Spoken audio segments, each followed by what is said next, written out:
it seems sticky, you know. Sin. Because human being, I don't know.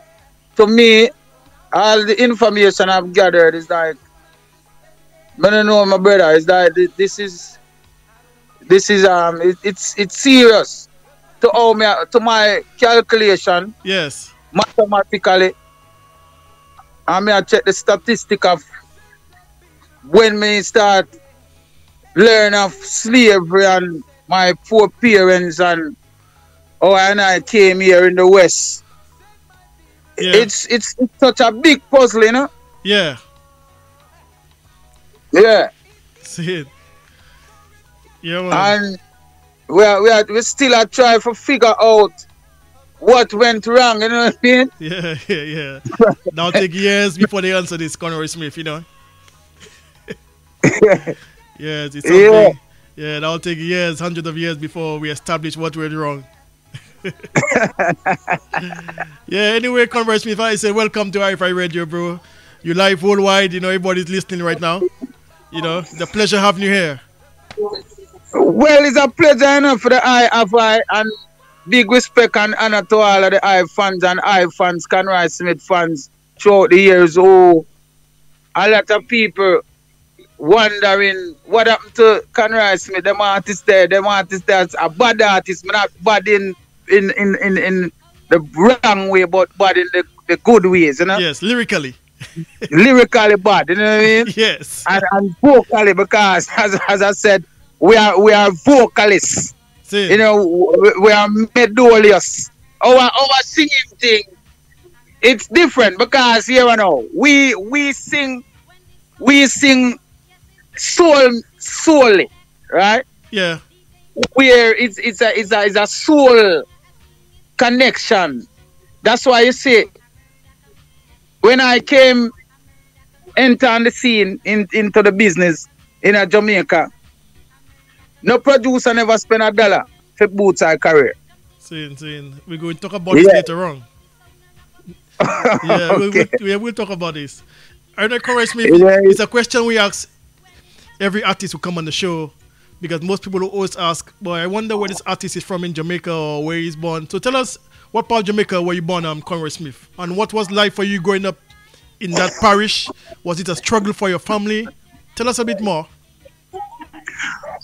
Well, I am a second city born, Montego Bay of Jamaica. Sin. The second city. I came out of a place named Canterbury. Okay. It was a little small community, but it was a community of, at one point, it was a beautiful setting to the people them who raised I. Yeah. Because, as I said, I grew up in a 12 by 15 room, right? Right. With my mother, 2 sisters, and my stepfather, you know what I mean? Mm. Yeah, so it wasn't a better rose for I. You know what I mean? Mm. But through my mother bloodline, you know what I mean? We never grow wild. You know what I mean? We grow humble.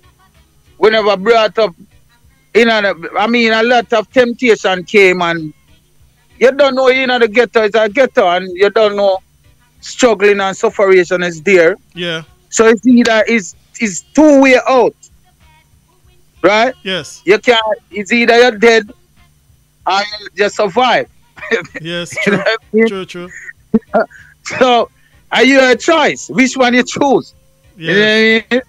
So unfortunately, I choose the right way. I choose the one to live. Right. You know what I mean?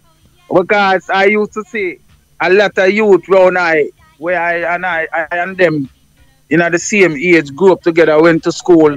Yeah. A lot of them pass out at early stage. At one point, my brother, Mm. at the age of 15, I thought I would live to pass 15. Wow. You know, my brother. Yeah, I'm listening. Yeah. So I never have an idea that I would live to pass 15. And now when I look, I pass 15 and 20, 25, 30, 35, 40, 45, 50. Right. So what was the reason behind that? Were you always in trouble with the law? No, because as I said, that's why, as I said, two-way out. The bad way or the good way. I chose the good way. Right. You know what I mean? Mm-hmm. So I never have a problem with the laws because at an early stage of my life as a youth, I recognize the significance of righteousness. And I recognize that there's two laws. You have man law and you have God law. True. Right? Yes. So it's still law. Don't matter how you want to spell it or go around it or try to rearrange it. It's law. True. So any one of them you break, you're going to get beaten. Yes. And judgment. You know what I mean? Right. So up until this day, that is our philosophy. That is our mental stability as a youth and what carry I through. See? I grew up to respect our elders. That's right. Right? I grew up on these things that honor your mother and your father and your day shall belong. Right? I could never pass a grown person and never, how dare would I pass a grown person at my time and age and do not say good evening, good morning, good afternoon. Yeah. You could so never true, do that. So true, so true. That was way back So, right. So these are the things that I fed on as a youth and I take it to the world with I. True. And I never changed. You know what I mean? Right. So even in a eye, what them say now, it whatever comes out of you, the fire, That's right. Very true. You know what I mean? So anything you give to the environment, expect the same thing back. Because if you give negative, you're gonna receive negative. Yes. Indeed. So it's again, I choose to give. I choose to give positive. You know what I mean? True. Because I want back positive. That's right. You know what I mean? Same. So each individual human being on this planet Earth have a choice. Because there's no human being on planet Earth from then to now, from in a king fear of them time, wherever, way back how far as we can take it. None carry the same fingerprint. True. You know, right? Yes, yes. That's why nature is so technical. Mm-hmm. And people cannot overs nature. And the fact that they cannot overs nature, they confuse, and because of their confusion, them want confuse nature and want destroy nature and think they can destroy nature because it's just you thinking that you can do this. You can't, man. Yes. Yes, man. True. And nature create you, so you go destroy something what create you. That's right.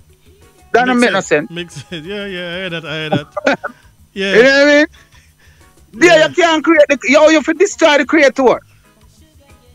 Mm-hmm. So this is a through the music.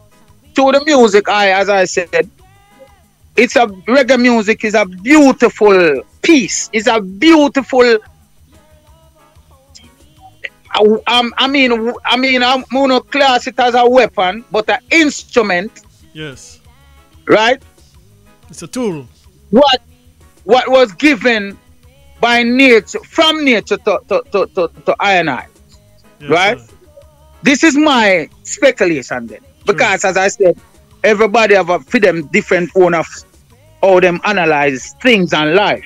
Same. But I existence here and I speculation and information, that's how I view it.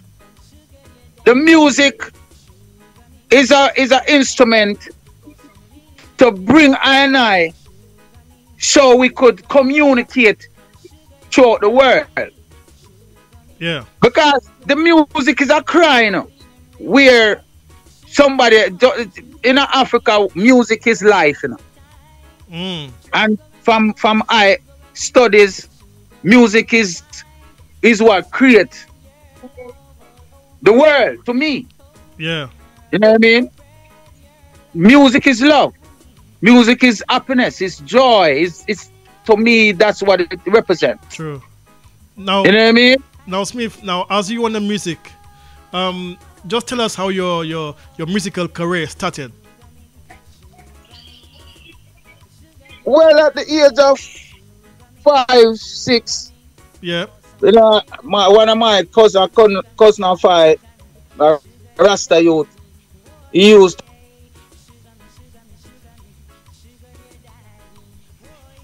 Hello. Hello. Yeah, you hear me? Yes, I could hear you now. Yes. Okay. Yeah. Continue. Yeah, as I said, you heard the part I said, observe my cousin. Yes, yes, I heard that part. Yeah, he's the one really bring I into the surrounding of the music. He was a lifeguard. Mm-hmm. So him have a second job. He was a lifeguard. Very humble. Yeah, humble, very humble, beautiful human being. Yes. You know, so them are my motivators. Right. Who motivate I. So the Rastafarian, you know what I mean? Yeah. And I be a love, me see them man, me never hear my cousin curse a bad word yet, my brother. Yeah, To be honest.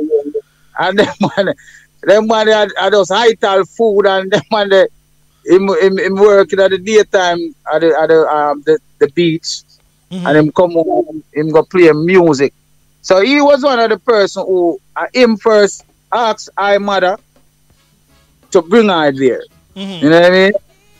So he brought her to the sound system one night, and me see the mic lay around, you know what I mean? Yeah. All of the big artists them who come perform and done and put on the mic. Mm-hmm. So I take up the mic and start Sing. and sing. At the age of 5, me I tell her, 5, Wow. 6. Wow. You know what I mean? And that's how Conroy Smith enter in the equation. Sing. But do you remember? Do you remember the name of the song system? Where you on? The sound system name Observer Hi-Fi. Oh yes, I heard of them before. Yes. Yeah, Observer Hi-Fi. Mm-hmm. Yeah, it was owned by a guy named well, we call him Observer. We call him.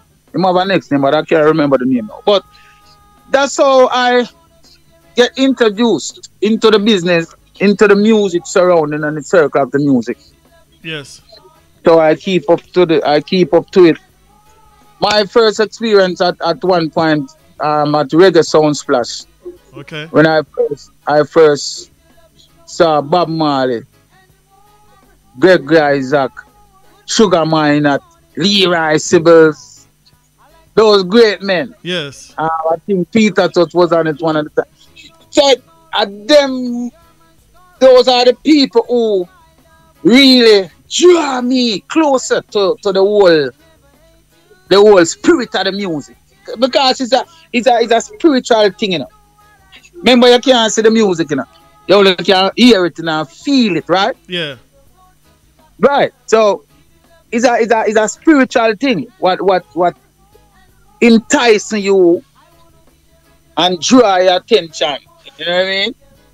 So Yeah. Bob them man listening to them lyrically was very motivated. Sing.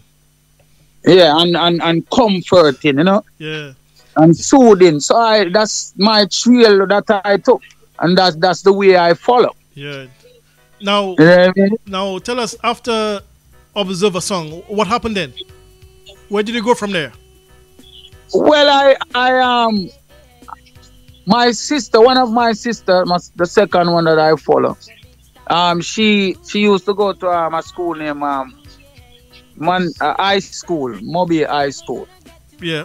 In Montego Bay.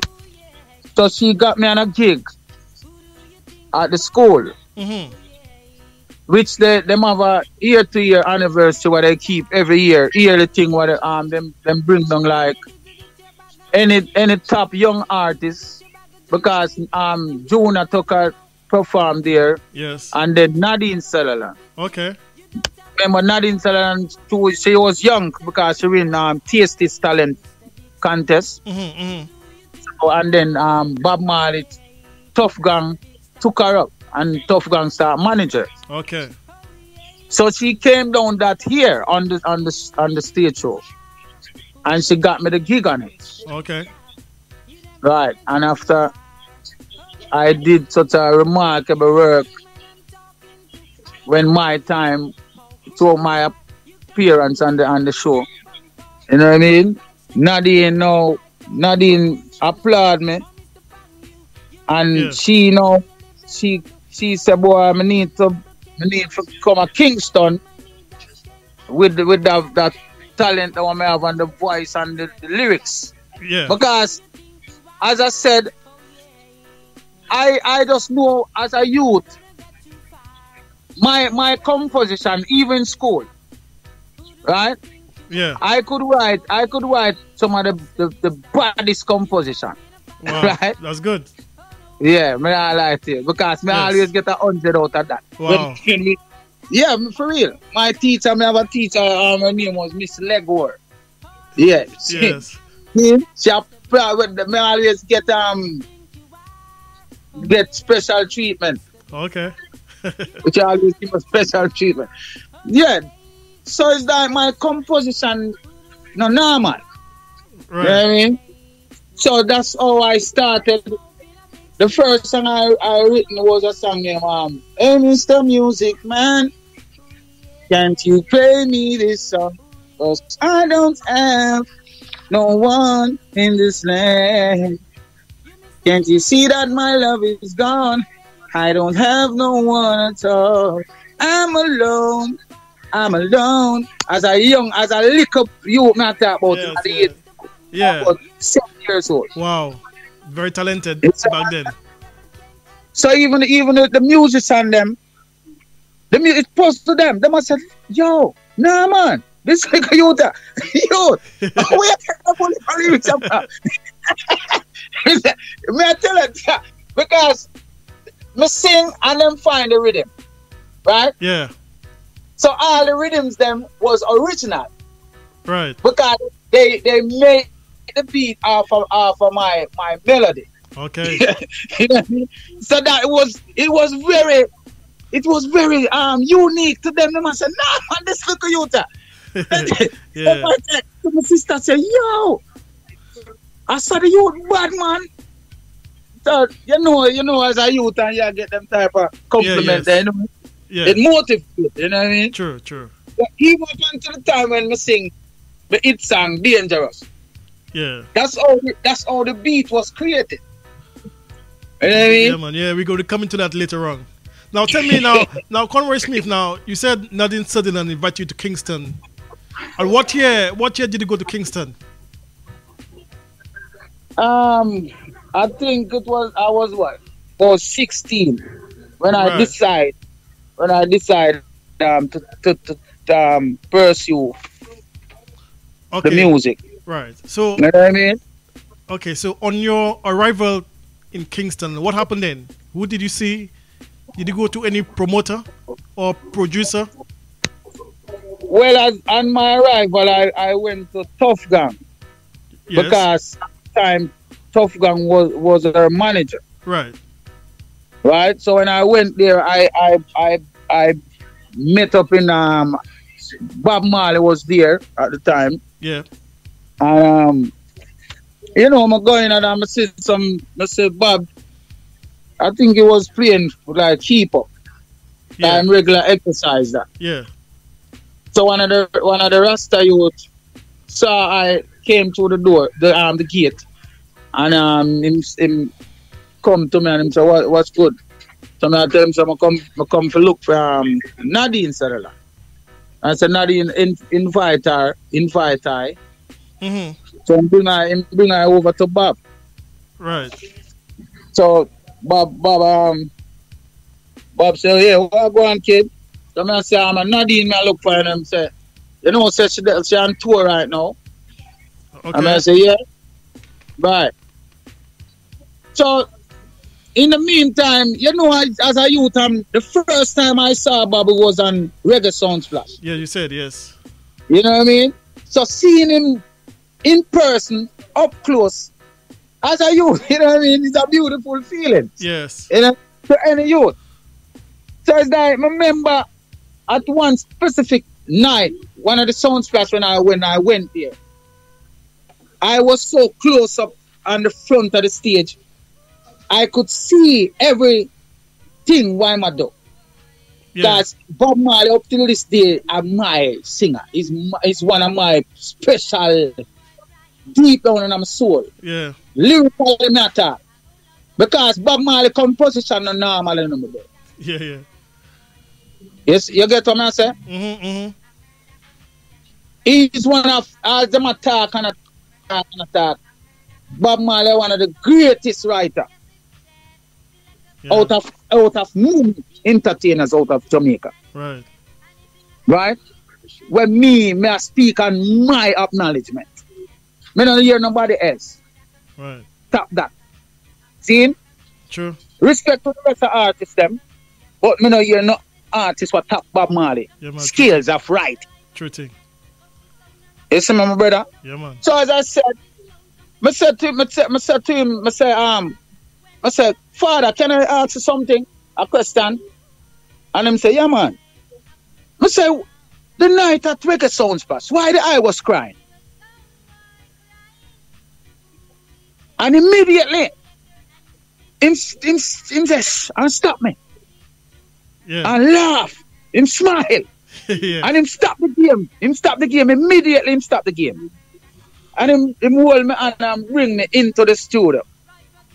Right? Mm-hmm. And him tell me, say, sit down there, sir, in a chair. And him say to me, yo, Jado, you know, say that at the first somebody ever mentioned this to me. Right? Yeah. Because him never knows that somebody see him. Yeah.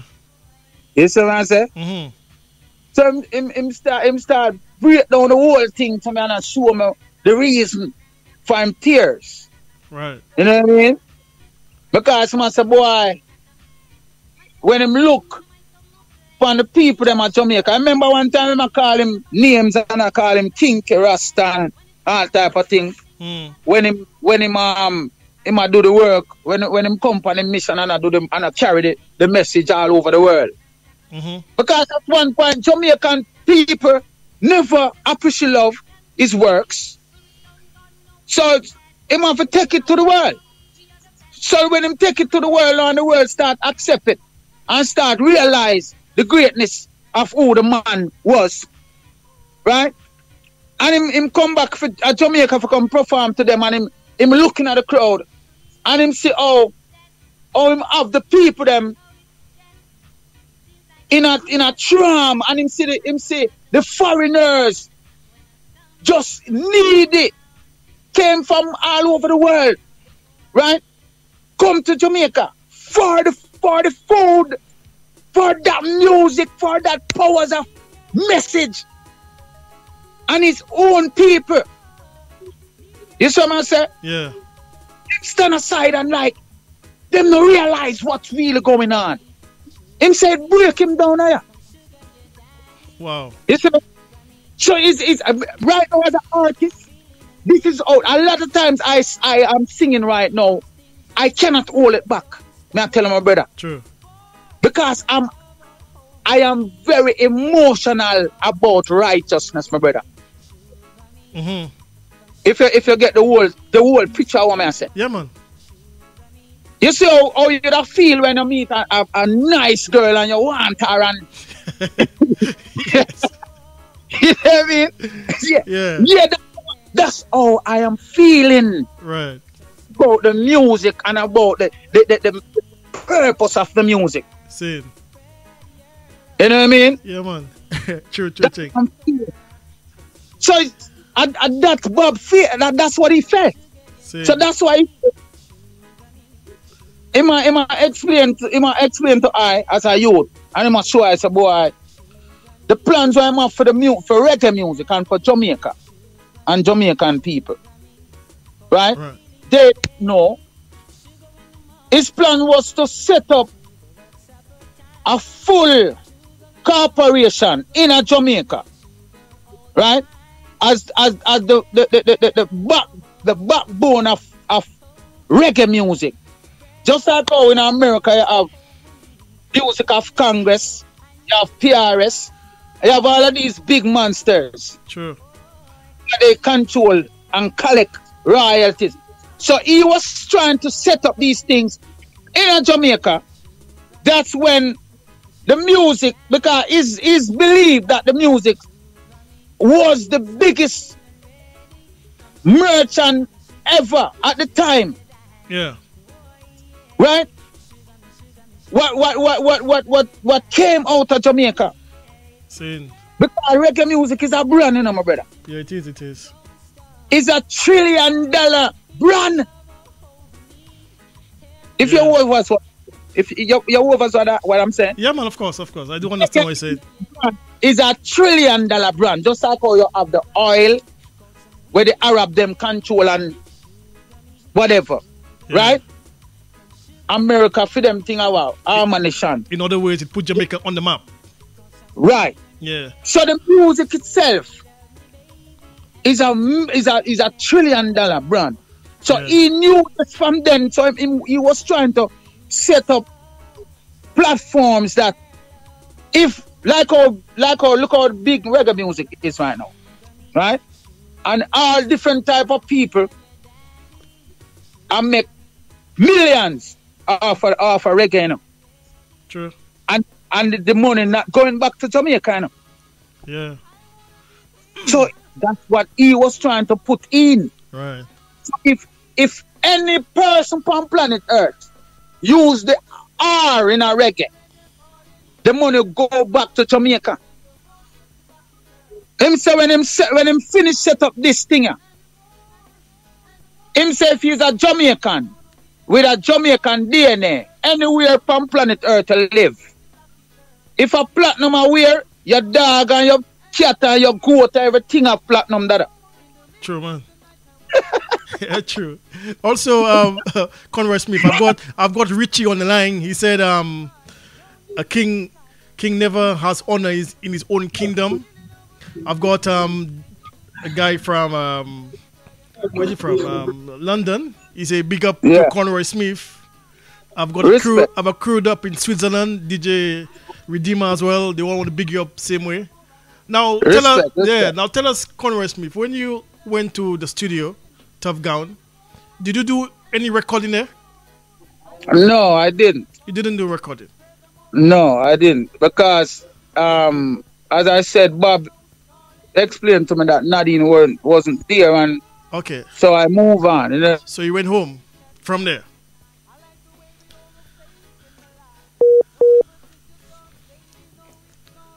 Hello? Yes, I'm there now. Yeah. So you went home. Yes. Can you hear me? Yeah. You're right. Now, yes, I'm hearing you now. Now tell us about Youthman promotion. Well, that was like the second stage of art. Right. Entrance in Kingston. Right. I used to sing on a song named Youth High Power from Linstead. Okay. All right. Because I knew these guys through one of my sisters was my eldest sister. Okay. And that's how I was introduced to this song. And from Youth High Power, from Cape Pecan. Oh man, Cape Pecan, yeah, that's Cape Pecan from Linstead. Mm-hmm. Then I start singing the next song named Youth High Power, from Youth High Power to Youthman Promotion. So when I went to Youthman Promotion, that's where I met Pincher. That's how me and Pincher becomes friends. Yeah. Tony Rebel was there. Tony Rebel came there while I was there. Coleman? Was Coleman there as well? Coleman was there, yes. Yes, Coleman was there. Daddy Freddy was there. Yes. Daddy Shark, which is Dozy Wheel's brother. Yes. Dana Plakati, Daddy Hans, and so on and so forth. Tenasa, Yami Bowler. Wow. Little Kirk. Even Little Beanie Man. So. Okay, yes. Yeah. I little youth them, little Chuko. Enough artists. enough artists, enough great artists came to Youth Man Promotion. Same. Because he built the camp for youths to take them out of problems from, you know what I say? Yes. That's why Sugar Minott, rest God, rest his soul. That's why Sugar Minott created this institution for children, for youth who was trained and don't have no mother and no father, and instead of them lose you to the street by violence and gun, him welcome them there. Yes. That's how I went there. Right. You know what I mean? Now let me tell you, you had a #1 track called Indian Girl, which caused a little friction between Sugar Minott and his brother. Ken, can you remember this? Oh yeah. Can we just hold on a minute? Can we just play this track first, all right? So the people will get a juice of what I'm talking about, okay? Yes? Yeah. All right then. Mm-hmm. I don't know why you laugh, Conroy Smith. 1 second. Indian lady, Indian lady, Indian woman, Indian lady, I know, Indian. We're talking to the veteran dancehall artist Conroy Smith right here on RFI Radio 102.1 FM. Live right now, 102.1.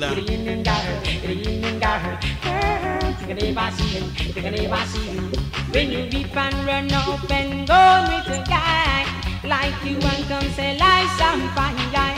Reap and run up and go with a man like his money is your problem. But there is something. Yes, big track. Conroy Smith.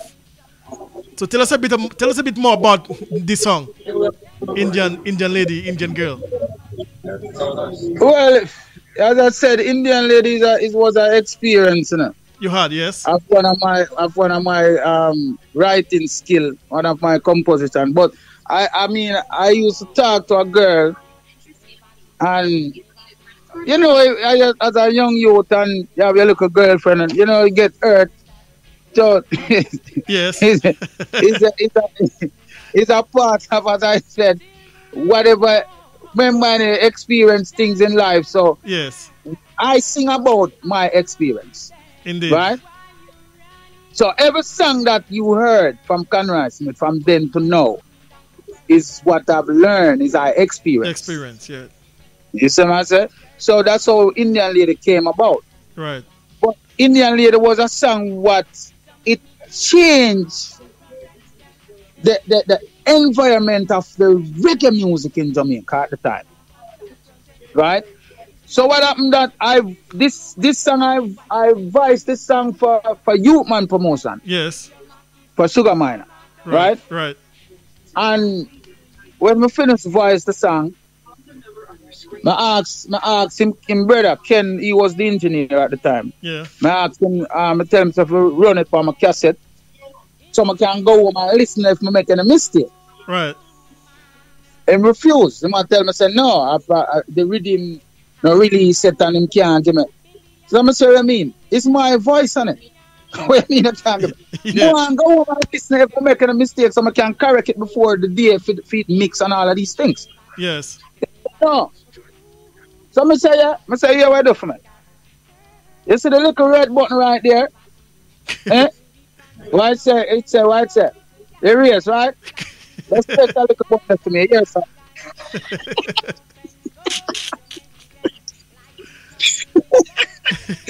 Yeah, simple. I say erase it, Dada. Yeah. Same person and erase it. Wow. So I went to White House, to King Jammy's, because at the time the song that song came about at the time was when the Slinking with him. Yes, Slinking, yes. Out. Yes. With Wayne Smith and them. Wayne Smith and Tonto Irie. Right. Yes. Right. That's how that song was written. Right. So I went to Jammy's. Right, destiny, thirsty, when thirsty, man, and the thing fill up in your and you know what I mean? Them days there, as I said, to me it was better. You know what I mean? Because no easy access. Them youth, you see them youth. Not for them to get beaten, madam. Yeah, man. We're going to get to this later on. Conroy Smith. Now, hold on, Conroy Smith. Let's go back. Go back to Youthman Promotion, Sugar Minot. When his brother he raised the song, what did he say to you, Sugar Minot? Well, Sugar Minot came. Because I think Sugar Minot was overseas. Yeah. Yes. And when Sugar Minot came back home, Sugar Minot heard about it. So Sugar Minot, I think he banned him from the studio.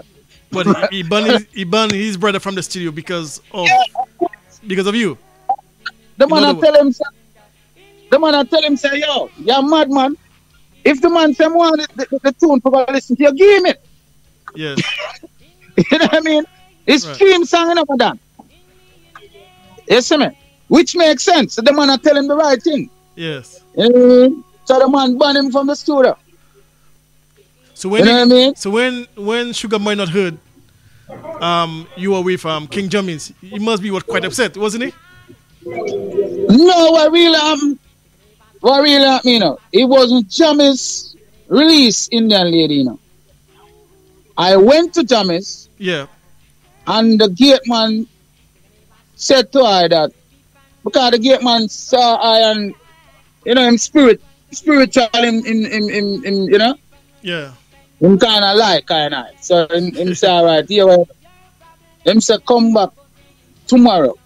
Come from early. Say come like about 5 o'clock, 6 o'clock. See, what a house. Yeah, talk them time there before dinner. See. Right? Him to make sure they reach around here at least 7. Wow. That's Jammy's that him said that's when Jammy's a come back. Jammy's leave out early and go do business, make him runs them. You know what I mean? Yeah. Go collect him money and let off him tune them when him have a sell and so forth. Mm-hmm. So him so when him go talk to the king and when the king come, him introduce I to the king. Yeah. So I was there from about 5 o'clock, but I remember my thirsty, you know that. But we wake up all my little brother and we wake him out of bed, Prince. I call him Chuko. Yeah. Yeah. Him right now I'm my heart and soul. See. Because him keep me and gave I that strength for all on, you know what I mean? See. Me and him walk, you know. Before then a morning, you know, go around a Waterhouse from Maxfield Avenue. Right? See. And when I reach and wait until when Jammy's come and drive up in a little Triumph. I went not drive. One of them car yeah. And drive up.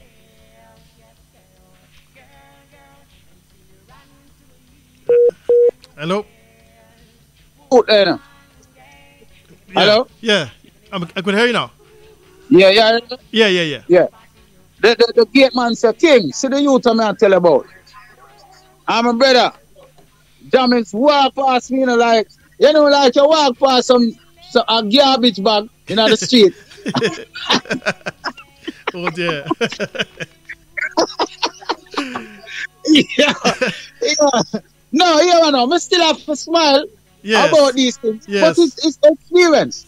See. You see what I'm saying? Like Jammy's are good. I'm a dope. I'm a friend. Jammy's them are good producers. Jammy's them are beautiful producers because them stand for garbage. True. You can't see certain things for Jammy's them. That's not coming out. True. With Bobby Digital on it. Yeah. Yeah. Jammy's them not releasing it. Yeah. You understand? So that's why I'm saying the music was under strict regulation back then in those days. True. You have to have respect for come sing for people put up on them things. True. Now, you know what I mean? Now, hold on, correct me. Now tell me, when King Jammins walked past you, what happened then? Did you stay outside? Did you follow him inside? No, I'm stand up outside and tears are running down my eyes, my brother. Wow. I'm a little brother hold me around my waist. I said, Conroy, everything good, man. Don't worry yourself, man. One day your time will come, man. Sin. Rastafari, know that little you there. That's why I love him like. Yeah, man. When him said that to me, the tears just stop. Sin. And I just walk on, and we just leave and walk, go back. Indian lady, my opportunity came when I met a girl who was a like Jamaican Indian coolie girl. Yeah. And come like them type of girls then. You know what I mean? All right. Guys, you two my black, I kind of like. Me like. And yes. Give me a little color, liquor, make it balance a little bit.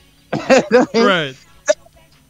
See, then we start, really a little thing, and it happens that, me never want put her up on the dots like that. But through circumstances, yes. When you're as a youth, and my first experience of what them call it, gonorrhea, them call it.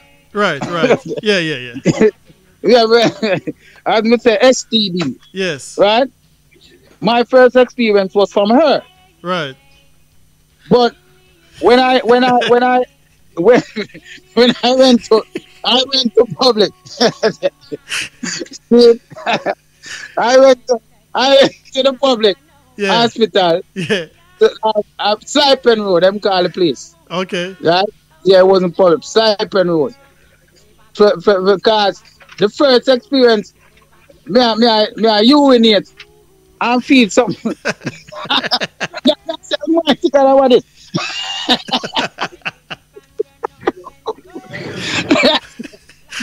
You're cracking me off, Conroy Smith, today, man. Yeah.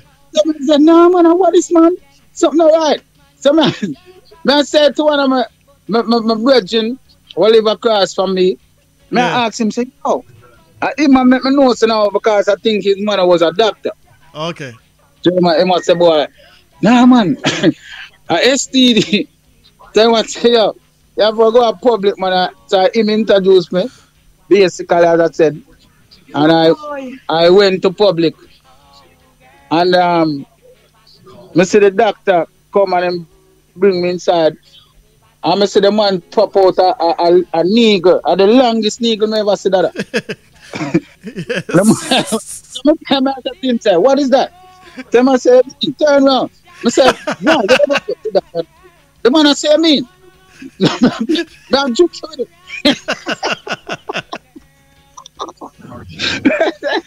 I said, no. Anyway, as I said, I do my thing and I get my thing and my shots and thing, and he gave me a piece of note and said, listen, what more I do? Give it to the girl and let her know that she have this, she gave it to you. Yes. Etc. etc. So when I went to her now and I saw the day around a youth man promotion, because that's the place where I met her. And I called her one side and I said to her, I said, listen, look at this. Say, you have this? So she said, no. Right? So she turned and she looked at me and she said, you're not a Kingstonian. I said, no. I said, why?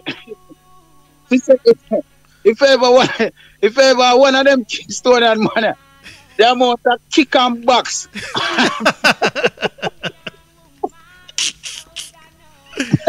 Oh, dear. I said to her, I said, nah, man, for what? After you never forced me, you never put a gun on my head for sex. Yeah. So why am I going to do that? You know what I mean? And I tell her from that day, man, the girl, she respect her, you know? Yeah. So that's why you sang Indian lady, Indian girl. Well, as I said, the song came up under those time, you know what I mean? Right. Under those time and moments, you know? Yeah, man. So, Conroy Smith, hold on. Let me just feature this track one more time again, all right? For our listeners. Yeah. 1 minute. Hey. We're talking to the veteran dancehall artist Conroy Smith right here on RFI Radio 102.1 FM. The conscious station, the pulse of the nation. We're having fun this evening. My name is DJ LT, Indian lady. I know. India, That body. Oh my, oh God knows, girl. Take a name, I see you. Take a name, I see you. Ooh, take a name, I see you. Take a name, I see you. Ooh, get in and got her. Get in and got her. Girl, take a name, I see you. Take a name, I see you. When you reap and run up and go with a guy like you and come say like some fine guy. Reap and run up and go with a million like his money is your problem. 102.1 FM, things turn up. Yes, I am. Yeah. Veteran Conroy Smith. Big up yourself. Now, Conroy Smith, now let me talk about another track. I'm not sure if I'm right to say it. It's one of your biggest tunes, still playing worldwide, global, internationally, Dangerous. Yeah. Let me feature this track before I talk to you about this.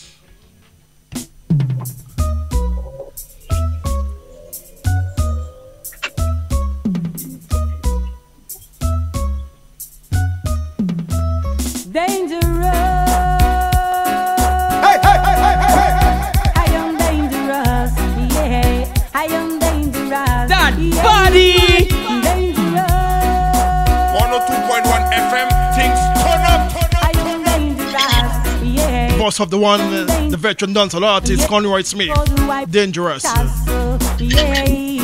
When the sun comes shining, Yes, sir. the rain come fall, I am dangerous. Boy. Oh, when the moon at night and it shines so bright, I am dangerous. Boy. And when the sun comes shine and it shines so bright, I am dangerous. Boy. And when the breeze come blow and it blows so cold, I get dangerous. Way dangerous.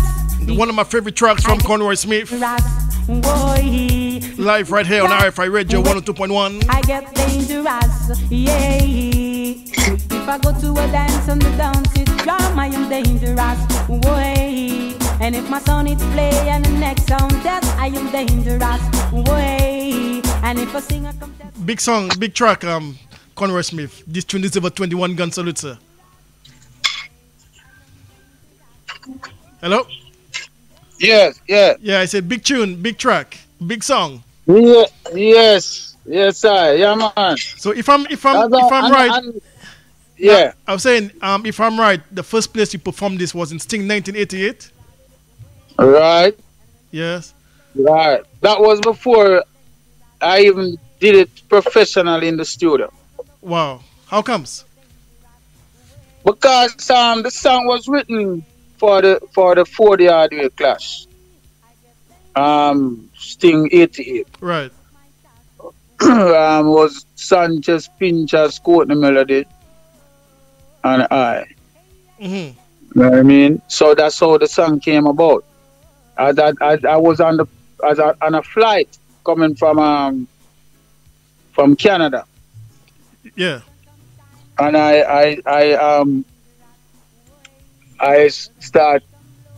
You know what I mean? You know, you're on the flight and me a thing, and that's how Dangerous came. Okay. Because I said, I need a song I need a couple songs for challenge them in the competition. You know what I mean? That's in 1988, Reggae Sunsplash. Yes. Right. Yes. And that's how the song came about. Wow. Yeah. Because if you listen to the song up until this day, forth, the song don't mention nothing about thump nobody in them face, fire no gun, stab nobody. None of these sort.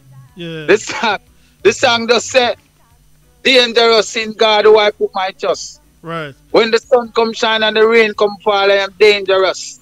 Same. If I go to a dance and the dance all ram, I get dangerous.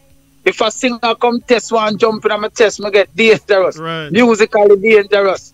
When I go to a stage show and the drummer play and the bass man play, I get dangerous. Dangerous. When the people jump and the girls scream, I get dangerous. Right. That's all the song said. Yeah.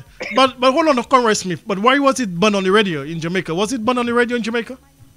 Yeah, them banned was, because right, yes. Because Jamaican, you see, that was a song what they took off for the chart because to the song I said dangerous. Them never listen.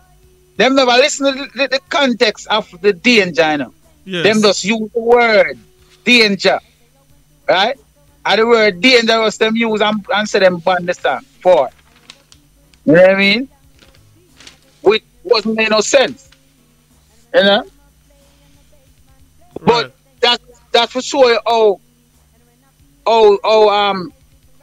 restricted and how respected the radio personnel and the radio's was. Right. You know what I mean? Yeah, certain things are certain words, whatever, you couldn't play it on the ear. Right. You know what I mean? True. So now, as I said, I see how the youth them, you know, them jog the thing left, right, and center and all over the place. And, we're going to come to this. We're going to come to this later. Yeah. But can I just ask you another question, Conroy Smith? Very interesting question as well. What's about Barry Salmon? What impact did you have in his career? Well, Barry is a great singer. Yeah. And a great lyricist. Right. And the lyrical part, because Barry Salmons, when I knew of Barry Salmons was a singer like Sanchez, Singing Melody, Thriller You, and we have a next one named Tony Curtis. Yes, Lucky D. Right. Barry used to sing over people's songs. Right. You know what I mean? Barry wasn't a original materialist. He used to sing cover songs. Right. So when he heard Indian Lady, right? Yep. And the song drew his attention. So one day I drove down in Scotland, and when I drove up, I came out of my car and he pulled me at one side. He said, "Artist." And then him said, "Artist, is you are the writer for the song Indian Lady?" So I say, "Yeah man, I'm right, I'm me write it." He must say, "Almighty." He said, "Boy, I'm going on tour, I'm in England and I walk in every record store and I ask them who are the original writer for this song." Yeah. And they must say, are the artist write it. You know what I mean? Why? It's because at the time in Jamaica, you don't really hear that quality type of songs. Yeah. You know what I mean? A man more sing about him Desert Clark and him house burned down. Yes. And him pocket empty and everything there. So when I hear a man, when I hear a little youth come and sing about a girl. So this song becomes famous. This song becomes very famous. It's a hit song. It sell an album. The album named Final Mission, and Jack Pong Powerhouse label. Just Pong, yes. Number one. Right? The same album were in Greetings, Super Cat, yes. Under Pressure, Doobie Doobie Doobody. Yes, yeah. What they done, yeah. And you have Frankie Paul, Alicia. Yes, big tune. I know this girl around the block, she named Alicia. Yeah, man. You know what I mean? Mm-hmm. And I kept working on that album. So that the song itself sell the album number one. Right. Because even up until the time when Barry G, you know of the great famous Barry G. Yeah, Barry G, yes. RFM. Right. Barry G was the one who really helped the upliftment of that song, because he play a part in it. Same. When Barry G was playing the album, Barry G came up one day. I and the producer was sitting side to side, and he drove up in a little car, a little two-door car, a little red two-door car. And he said to my producer, he said, "George, you have a song on the album, you know. This is the first song on the B-side. You need to put that song and 45. That is the next number one song you have on the album. That's exactly what the man said to him. Warity never know how, you know. Okay. Warity, he never knew a fight. You know what I mean? Yeah. So it couldn't look like a me. A part of the conspiracy. The man I tell him. And him squeeze me and him hold on for my knee and squeeze me and I say, yeah man, I have your luck, man. See. I'll know the song come from 45. If you're over some see. So him basically hold the song, which on a film fault, when we learn all the information that I've gathered, it was Sonic Sound fault, because it was basically Sonic Sound are the ones who said no, them not release it because it will sell the album. Okay. So them use Indian Lady to sell the album and hold my career. So that's why George Frank never end up get Dangerous and Uptown Girl and them rest a hit song there. Okay. You understand? Yes. Because man said, you hold my thing. You know what I mean? So I start merge and start voice other producers. You know what I mean? And that's how the song was recorded by Redman. Right, yeah. You know what I mean? And Redman label. Yeah. But this was a big tune as well. Uptown Girl was a very big tune. Yeah, that was for Winston Riley. Yeah, Uptown Girl. Was because Dangerous after a song Dangerous and this thing for the hard way. Yeah. He came to I, and that was a song he requests. Okay. You know what I mean? He requests that song. He said, "Me that song." Uptown Girl. No, not Uptown Girl. Dangerous. Yeah, Dangerous. Yes. Yeah, Dangerous. Mm-hmm. So that's how Dangerous came. I voiced it for Redman. Yeah, big tune. And Dangerous run. You know what I mean? Yeah. So as I said, it's a rocky road, you know. Sin. You know, but my decision and my desire was, because that's the only reason why I ran away from Montego. Sin. You know what I mean? Because as I said, music to me, when I went looking for my piece of pie in the music, it wasn't a money thing, to be honest. Sin. You know what I mean? I wasn't penetrating at the time. So money is very, true. a significant part of our lives. Yes. on this planet Earth. True. Right? I wasn't viewing it as that, my brother. You know what I mean? It's now as a big man, you know. Must start feel and start see the logics of what money meant. You know? Because when they come up here and you move out to your parents' house, yeah, you have to go different from you. True. You know what I mean? Yeah. And then you're gonna get responsibility. Whatever responsibility go depend upon you. True. So you have to go find something to do, my brother. True. You know what I mean? Now, Conroy Smith, let me come and ask you about the state of the reggae music where it is today. I mean, most people agree with me. It has reached rock bottom, and I know you're very passionate about the dancehall music because of the profanity, you know, the derogatory lyrics. And repeat that it reached rock bottom. Yes, reggae music, because of the profanity, the derogatory lyrics. Would you agree with me? No, but I'm gonna agree with you. Okay. It not reach rock bottom. Right. Okay.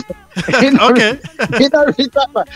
Is the who you think gonna lose? It's the youth them who think that they can make it reach rock bottom. Right. They can. It's bigger than them. Okay. It's bigger than them, brother. So Yes. them things that them can mash it up or kill it, they can. You know what I'm saying? And when we check the whole thing again, as I said, information here. Because me do my research before me speak. See, Me don't make up these things, you know. See? And I like a me on one side and I make up these things for my own. It's what I've seen. It's what I've read. Right? It's the thing that I've heard. So me see them, me hear it. You understand what I say? yes. So, and like me, and me come from out of the sky and I say these things. There are people who truly wanted it to be this way. They wanted to destroy the credibility of the music. Right. Because music, reggae music, all right, my experience here on planet Earth, right? Reggae music is the cleanest merchant, right? Yes.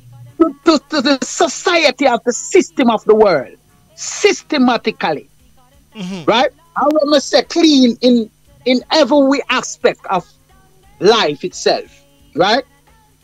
Because the music, hits you don't feel no pain, right? Yes. You gain wisdom on it. It gave you motivation, inspiration, right? Mm-hmm. The purpose of the music, right?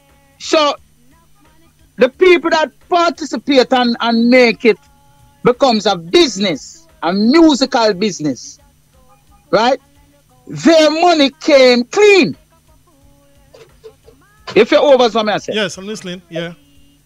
The government that formed, right, here on planet Earth, which where we say man's law, right? They're not. It's be a corruption money, yes. but yet still, them want to plot against the unscrupulous ones who decide to play a significant part of the downlashing of the music. What the music do now? The music just came and speak its truth. The music never come and try to bring no violence. The music came, and because Bob Marley and these other great men were speaking the truth.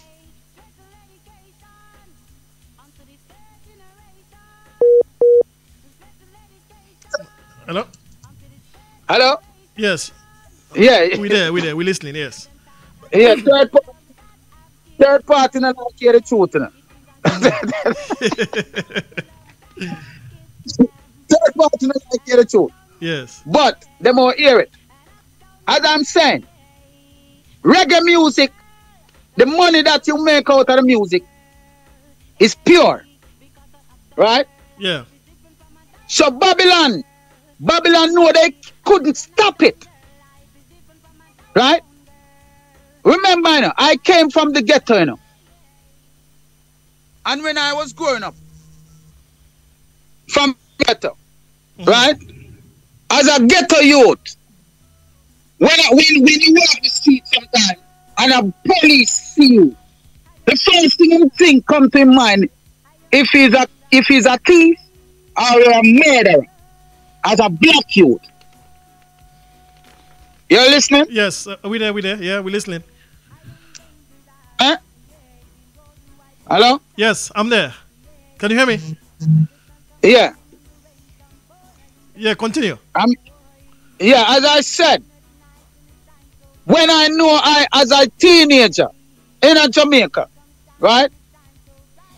And as a black youth, right? We were terrorized by police, by policing in the street because of your complexion or your community where you came from.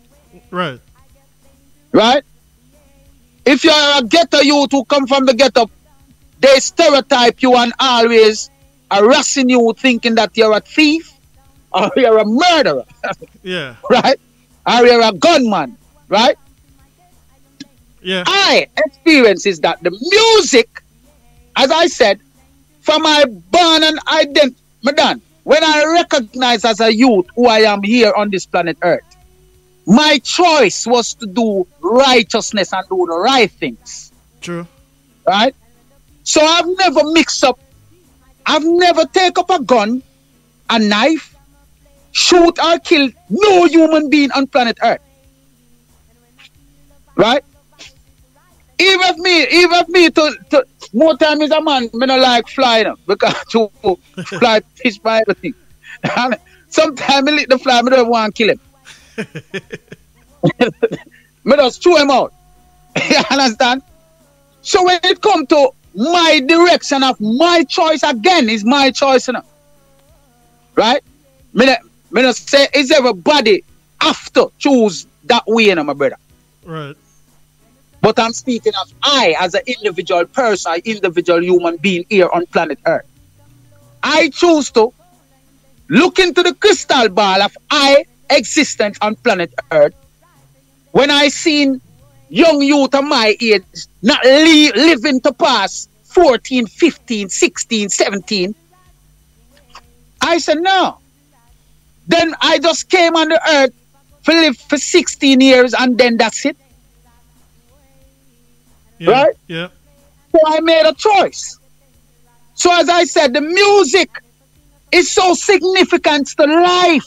True. That the music takes such a great toll on the rich, the famous, the this, the that, the political traumatism and everything. Government, because remember reggae music go up in high places where what a lot of people never thought it would. True. And when I speak of a lot of people, I'm speaking about the so-called some Jamaican aristocrat people then. Yes. Where they call them second class and first class and third class people. They did not like it. Because them used to class reggae music and Rasta people say, them dirty the Rasta 40 leg dread with them dirty nice music. Yeah, you hear me now, that? Yes. All right.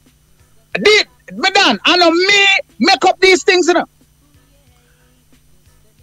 Yeah. It's things of me what I've been through and heard as a youth growing up. So I know like, I'm gonna say me make up them things. But that's how the music was classed and them look down on it. When Bob Marley take it from dirt to in the face and the eyes and the hairs of people of society, they did not like that.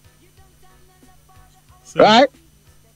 Because Bob Marley was Bob Marley had opened up a different can of worm to people and make people start get compassion, why people start change and start think and say, boy, yeah, because Bob never sing no threat, he never tell them, say, oh, kill them.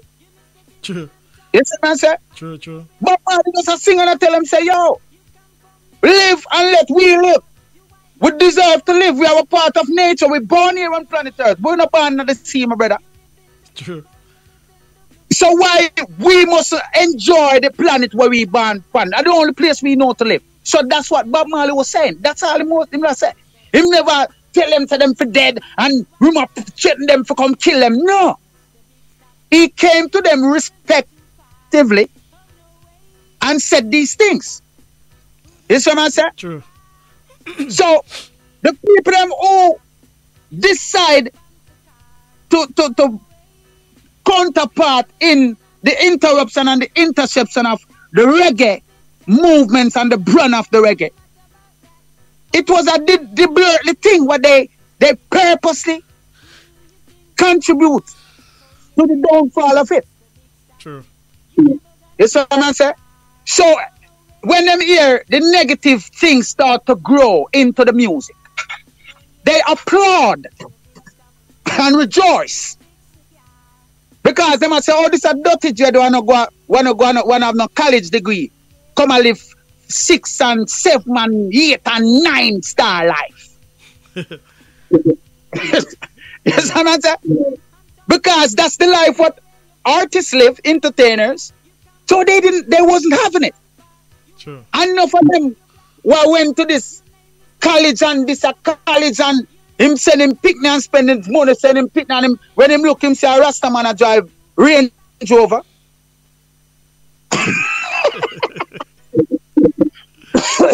And BMW. True. But hey, it's life, such as life. That's what I'm saying. Yeah. Today for you, tomorrow for me. True. So what we need for ask them, you know, if a man who because you as an individual youth right now, when I speak to the eye, right? You came into a world and you come see it and you realize, say, boy, oh, for me, live and go through and survive and happiness is to have things, right? What are you gonna do? You're not gonna try to work towards having these things, bro? Of course. Yes. You must have a goal. So that's what entertainers did. That's what Bob Marley did. Is what I'm saying? Yeah. So why are you hating on him? I mean, we all right, from birth, from you enter into the world until the day of decease, you must live in poor and poverty stage and unhappiness. Mm-hmm. So, to my acknowledgement, as I said, and information, this is what I'm gathering. This is what these people think that, oh, them are slaves, so them for die as a slave and what the move you go, this slave what? Fuck your talk about. Yeah. Yeah, man being from planet Earth, dada. Yeah, man. Me must live like it. Because that's why they came into and interrupt and intercept the great, perfect righteousness of the movements of the music, you know, my brother. Reggae music, you know. Yeah. So them plant some bad seed and help to promote the bad seeds. Sin. You see me? And that's how now, this is why now, the rumors now, oh, reggae music reach rock bottom. No, it not reach no rock bottom. I only reach rock bottom.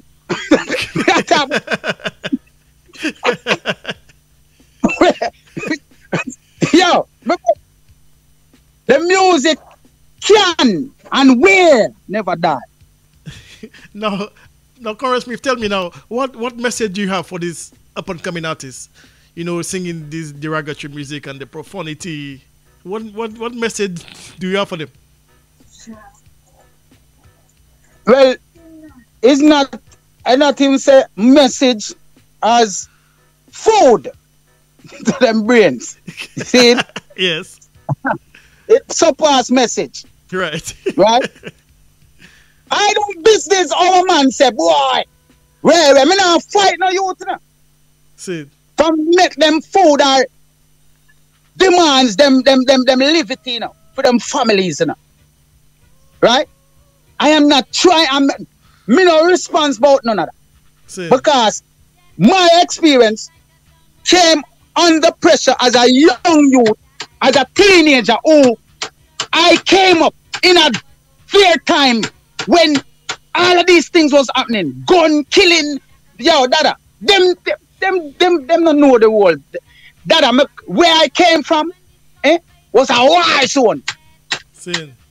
You wake up a morning time and you see 3-4 crocus bag. You know what is crocus bag? Yes, yes. Eh? Yes, yes. Hello?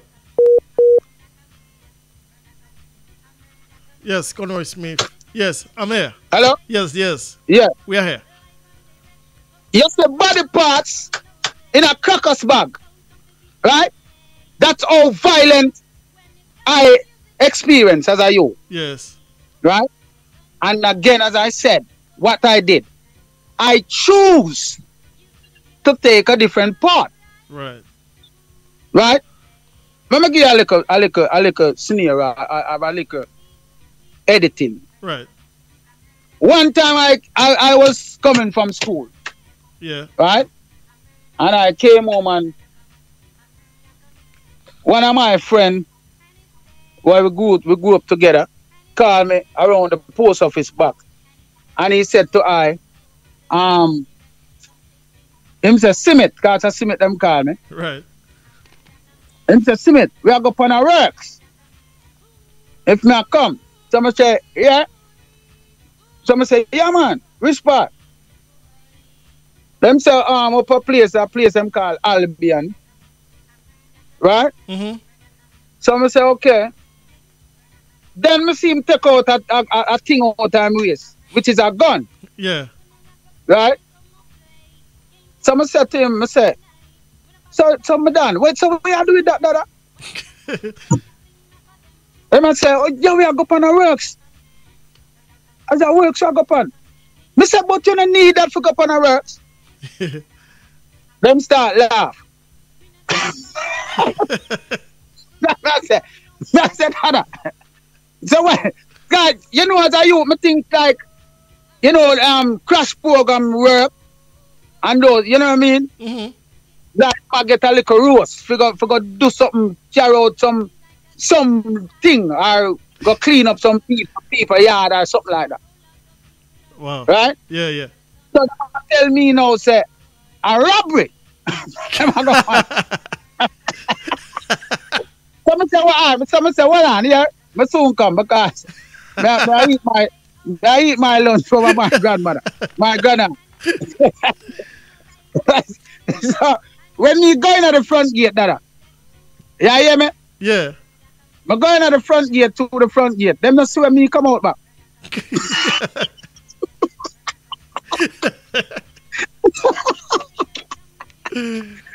Oh, dear. Yeah, man, I jump the back fence and cut. And go. Yeah, the next day, them see me. I cuss. Yo! I tell me, I them, you know. But that, I don't know what was my Evans was at the time as a youth. True. But that wasn't my interest, madam. True. You get what I'm saying? Yeah, man. Remember, me living in one room, you know. Right? At one point, me have one toothbrush, no toothpaste.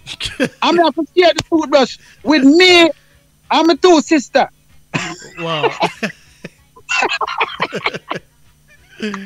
Oh, dear. I make some wake up early before them and use it. See, yeah. My next sister said, next. Times were tough. Eh? Yeah. Now, of course. Now, Conroy, hold on a minute. Now, since you talk about that robbery with a gun, and was there a point where you kidnapped Ninja Man? Well, yeah, did you kidnap Ninja Man one time? Well, can you tell us about that quickly before we go? Remember, me tell you, say, I'm passionate about righteousness. Yes, of course, yes. Tell us what's happening. So, what really took place is that Ninja Man was one of the artists where, when I came in Kingston, he was there amongst I. Yeah. I used to, when I get the break, I used to vouch for him, for promoters to put him on the shows. Yes. You know what I mean? Because a lot of I'm from down in the west, like Montego Bay side. When I explode, a lot of promoters used to came and book I for the countries. You see me? So I would vouch on Ninja Man. And you hear me? Yeah. I'm there. I'm listening. Yeah, and I used to vouch for him and tell them to put him on the shows. So, you know what I mean? They would add him on the shows. Yeah. So that's how Ninja Man getting on the real surrounding, like, you know what I mean, and get familiar with the country people, them Westmoreland, Montego Bay and certain place. Mm-hmm. You know what I mean? But at one point, when him bust out, now as you just say, him get bust out, and yes, he get big. I went away to foreign, and in foreign, I'm hearing all these things. One at a time, me and him meet at Miami, yeah, and him take up a passport, and drag me back to New York. I'm say, all right, I'm come with him. Because as I said, them youth are like my spirit, you know. My spirit is warm, and my spirit is strong, like positively, you know. We are a positive spirit, you know. See. Even though you hear negative things about I and I, but people who heard negative things, they don't know why. See. Isn't them just listen to Gas Up, because I have Gas Up where Jamaican people good for that. You know. See. One man hear one way, and by the time them add on, the amount of people add on, when them add on for them peace and virgin. May I tell you? True. It's long that. Yeah, so tell us what happened then. So what happened, your ninja man? You kidnapped him. Well, What happened? as I said at one point, I got a gig for him and I to do in Trinidad. Right. And he mess up the thing. He mess up the shows and the movements. Right? And as I said, I gave him the advance. And when I went back, when he's supposed to come to rehearsal, he never showed up. Right. So I called his manager. Right? I was a lady named Louise. Not Bennett. Louise. Okay. And she proclaims, boy, even though she signed the contract, she said, boy, she can't do nothing because she don't have no control over him and where. Yes. So I leave me no option. So I have to take it upon myself. Yeah. Because the people, they gave their money to, you know. So I am the one who responsible for the money, you know. Yes. Right?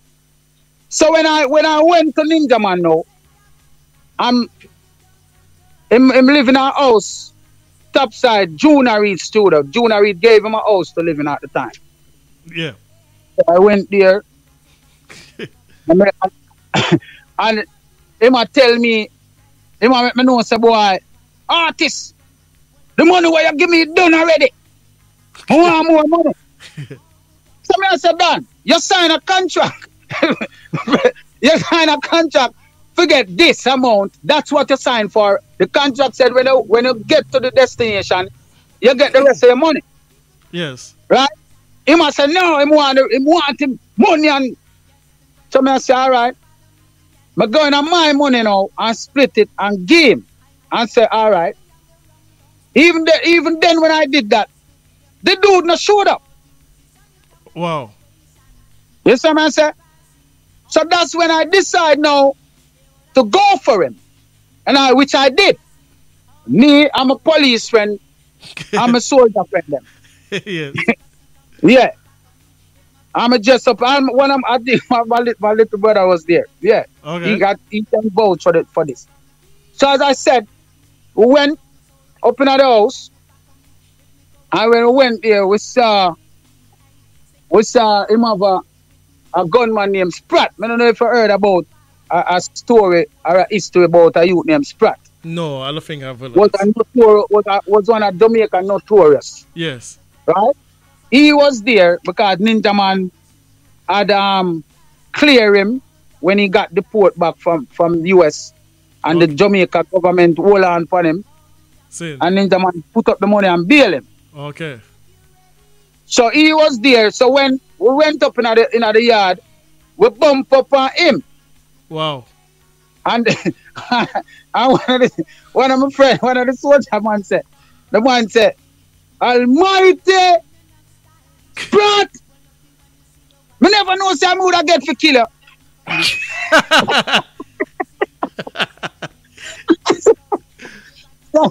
So Sprat a ball and a beg, and I said, boy, artist. So I say, all right, no man. I say, don't kill him, man. We need him. We use him as the bait. See. You know what I mean? So him really give up Ninja Man. So when we went up and we finally hold Ninja Man now in the house, I see him sit down one side in I'm underpants, and I see a girl in there where I'm saying my sister, where them say I'm sister, and him make love to him sister. All those type of rumors was going on. Yeah, hold on, Conroy Smith. I've got Richie. He said the guy name is Derek Spratt. Is that correct? Yes. From Kingston 13. All right then. Right. Continue. Yes. Big up Richie. Right. So them say I sleep with them sister all type of room. So when me look and see the pipe when I smoke, me take up the pipe and fling it down and mash it up. Him jump up. Conroy Smith, you dead. I say what is?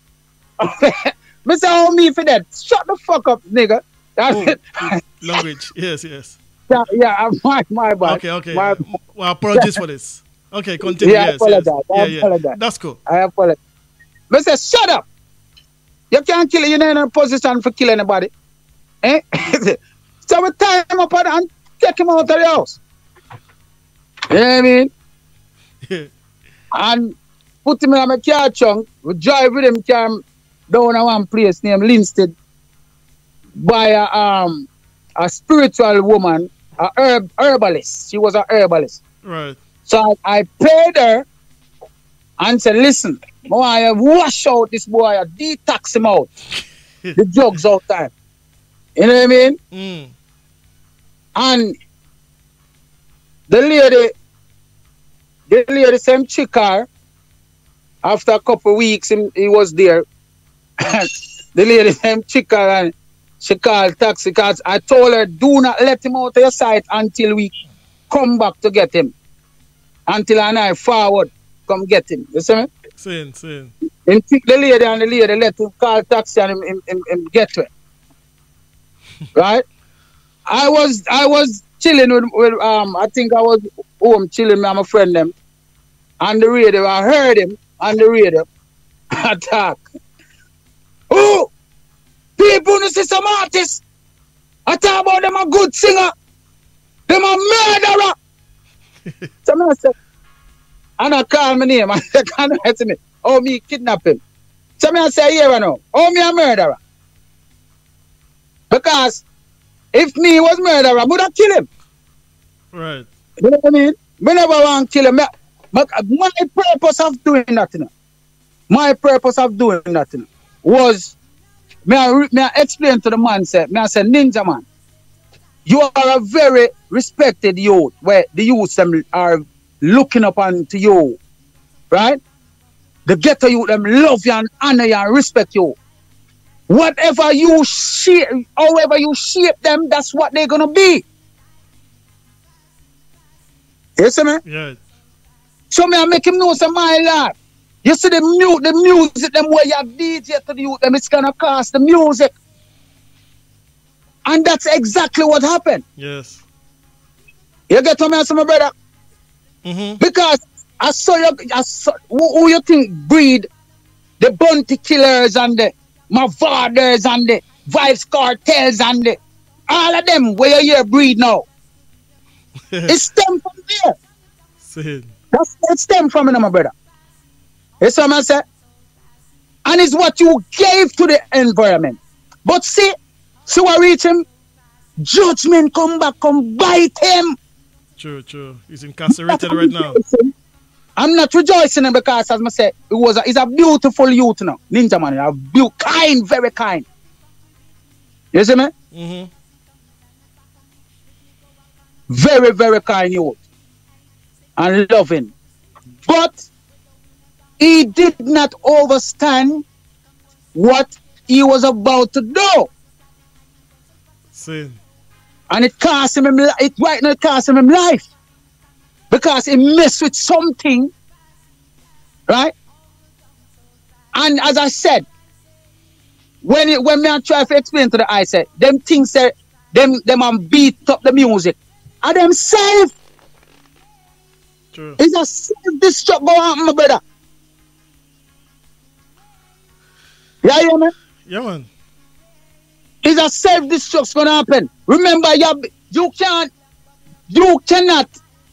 No matter what they do, you cannot go against righteousness.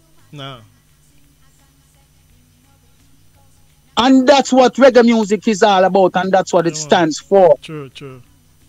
Yeah. So you can go against.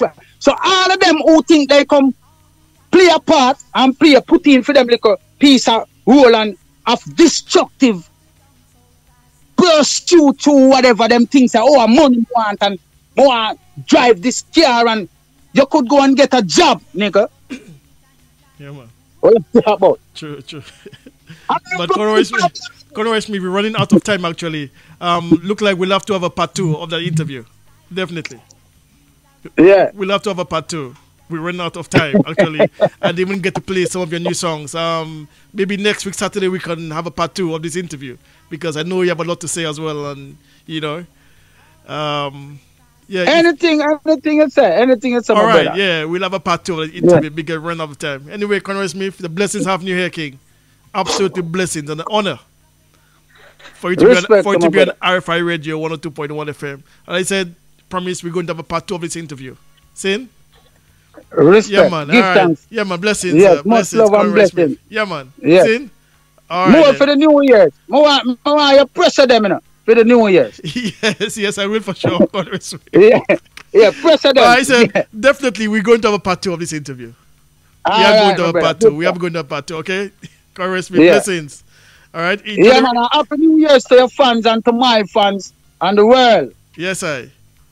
Rastafari. Yeah, man. Blessings, Conroy Smith. All the best. Bless. Enjoy the rest of the day. But we're going to have a part 2. I'll arrange this maybe next week Saturday if you're available. Okay. We'll have a part 2. Okay, all no right? problem. See? Yeah, give all right. that. Blessings, Conroy Smith. One love. All right. All right.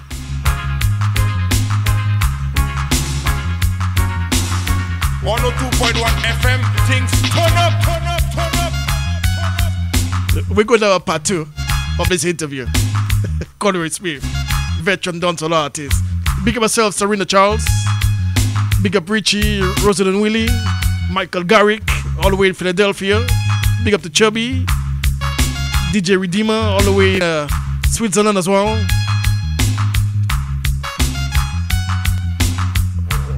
Well, very interesting interview. Conroy Smith, veteran dancehall artist. As I said before, this is the reason why I like old school dancehall music. You learn a lot from these guys. But I'm going to arrange a part 2. Up next, DJ Popo. I think we go over our time.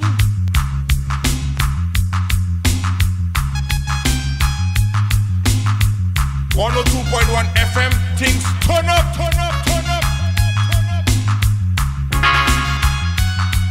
I'm going to play one more. Hey, DJ Popo. I'm very sorry, sir. Went over my time.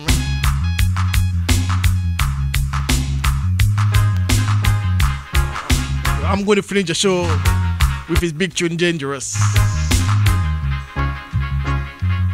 102.1 FM, things turn up.